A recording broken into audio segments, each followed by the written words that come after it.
Simple questions for 100 people. Welcome to our experiment, the 100-Person Project. I'm Bill Carell, and this is my investigation. So, Simple Questions for 100 People is a research project to gather data from 100 beautiful human beings for the sole purpose to see what actually happens across the interviews. The questions are fixed, and all the interviews will remain consistent, with the variable being the actual participants themselves. So, Brian, it's as if I'm asking you to come sit on my porch, share your ideas so I can learn about people. Really looking forward to see what we're going to discover when we're done, and very interested in the people and the process and your particular story. So let's get to know our guests through the interview and dive in. What is your full name? My full name is Brian Paul Clifford. Brian Paul Clifford. Good. What is your favorite nickname that most people don't know, Brian? A few people will call me B Cliff, but not everyone does. So I would say that would be my favorite. Good. And how did that get started? That I'm pretty sure goes all the way back to high school, where my brother obviously shares the same last name. His name is Tommy, and I think it was his friend group that when we were hanging out together distinguished ourselves by him being T Cliff and me being B Cliff. So kind of some similarities there, and that worked. So it just stuck. Good deal. All right. So when did you first notice what color hair you had? That is a very good question. I want to say around third grade, mainly because that is when I have some of the clearest memories of being at that age. So probably the youngest that I can really remember being kind of self-aware, if you will. Yeah. And was your hair color the same as it is now? I believe it's darker now. I had lighter hair when I was younger, kind of a dirty blonde, and now it's definitely brown. So Interesting. Yeah, that's what happened to one of my daughters as well. So, what is your favorite thing to do to intentionally waste time? clean anything, clean my apartment, clean my car. Just sort of lets my mind wander and sort of just also feel productive. And I don't know. Yeah. So, do you actually do this for friends as well? Because I have lots of things that I could put you to work on. Nope. Typically, it's just my own stuff. Good But for you. yeah. So, what's your favorite movie to watch alone? I would have to say that would be a movie called Into the Wild. Not sure if you're familiar with it, but I think I know the book. I don't know yep. if I don't know that I've seen the movie. Very good movie, very good book. I was forced to read it in high school, one of the books that they made you read, but it was one of those that, unlike other books that they make you read in high school, it really stuck and resonated with me. And the movie is also very, very good. So, Yeah, is that Jack London? I believe so. Yes. Yeah. So that's over 50 years ago that I read it. Okay. All right. So that's one of those things, you lie and I'll swear to it. Okay. Okay. All right. Good. So if you were to have an action figure made of you, Brian, what superpower would it have, and what colors would the uniform be? I would have to go with super strength / athleticism. And I would want the uniform colors to be black and or gray, similar to the Black Panther, which is one of my favorite superheroes. Yes, I get it. And now, what would you do with those superpowers? Oh goodness. I guess I would have to fight some bad guys. I have a feeling you probably would rid us of any bad guys, no doubt about it. So, what did you want to grow up to be when you were 5? I believe I wanted to be a professional athlete, which kind of stuck with me for a while until I eventually realized that I probably was not going to be. But yeah, professional athlete. Interesting. So, what happened, to change your course? Um, I have very clear memories of starting to play travel basketball when I don't know exactly what age that happens. I want to say around fifth, sixth grade, I think. Then going into middle school, and then also played Pop Warner football, which I was always taller and bigger, so basketball was fun. But in both sports, kind of at a certain point realized that I didn't quite have the aggressiveness that maybe was required, or athletic. So aggressiveness in terms of Pop Warner football and even travel basketball. And then I continued with football. I played freshman football my freshman year of high school, and then realized that I was on the lower end of the spectrum in terms of strength and athleticism pretty quickly. So that made it not quite as fun. Yeah. Yeah. Yeah, it's tough to when you can't keep up, right? Yeah. Yeah, I get it. So now, what is your greatest accomplishment? I believe that would have to be teaching myself to play guitar. And not only just because of how long I've been doing it, and the fact that I was able to, but how quickly I was able to do it in the manner that I did, which was my dad played guitar his whole life, and at a certain point, I think I was 18, or I know I was 18. One day, he just asked me if he could buy me a guitar, or if that would be something I'd be interested in, and I just said yes, because why not? And all my friends were playing at the time, so I figured it was a good thing to, do with friends. And yeah, I picked it up extremely quickly and am self-taught via YouTube. So I take pride in that. Um, Again, that I'm self-taught and how quickly I was able to pick it up. Yeah, YouTube is a heck of a resource, isn't it? It really is. You can find out that there's probably 11 different ways to play Wild Horses by the Stones. Right. Different tunings, and it's just an amazing resource. So, do you like playing for people or practicing better? It is very much a sort of self-release, if you will. I'm not sure if that's the best term, but pretty much practicing by myself. I wish I actually had a little bit more discipline and practiced more. I tend to, at this point, I kind of got to this point where I could play along to the music that I listen to. I know enough to write some songs, or go through some chord progressions. So I have a loop pedal for my electric that I can, lay down a track, a chord progression, and then play over. So that's pretty much what I do, and it's really just a good release.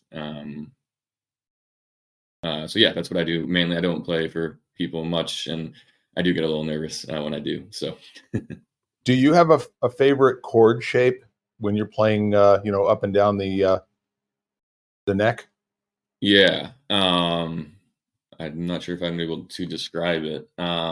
It's not a typical bar chord. So if you have like a C major bar chord where you have the bottom strings barred. It's similar to that, but then I wrap my thumb around the top, and so I use that to hit the bass note, and then you mute. So that's the E.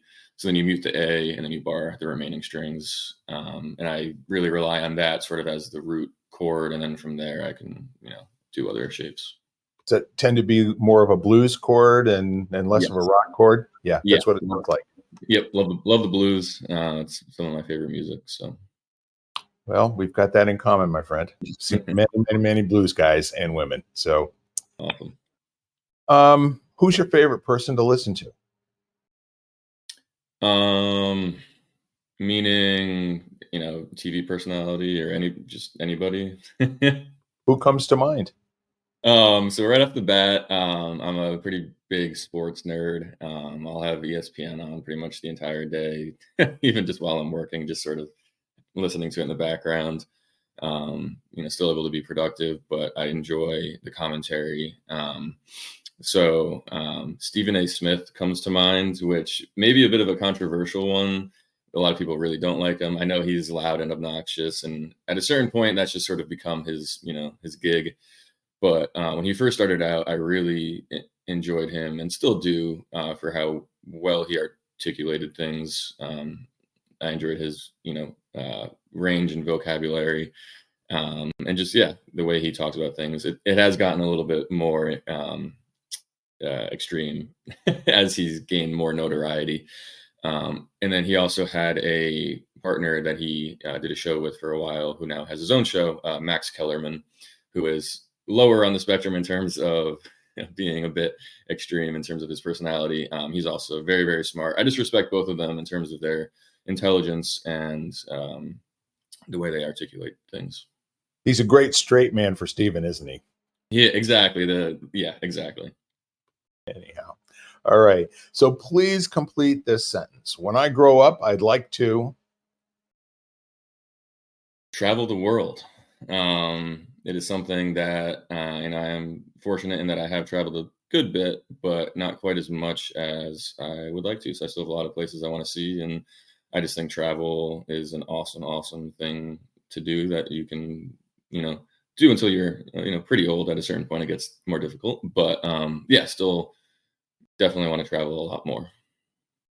Sounds great. Do you have any specific places that I mean, do you have a bucket list or something of that nature, or just the whole idea of a notion of planning and all that?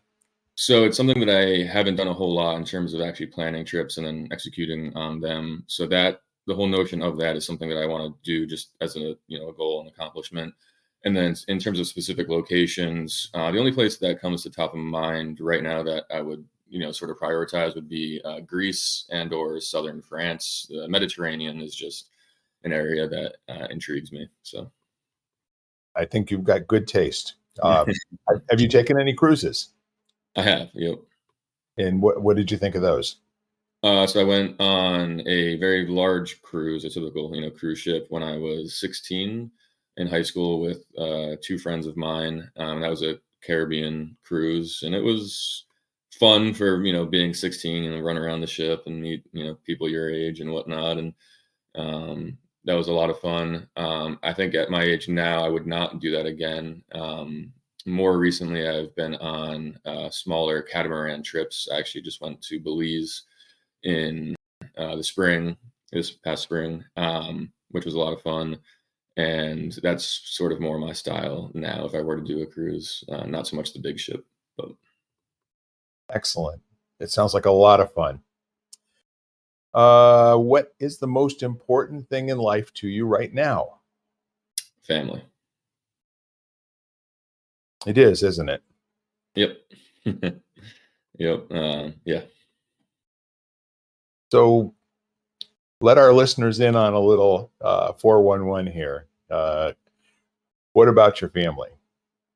At this point in my life, just giving back to them, in terms of, yeah, I'm just at the point in my life now where I can, and I, have realized now how much they provided for me. So I'm now able to, help them as they, get older, mom, dad, grandmom, grandpa, etc.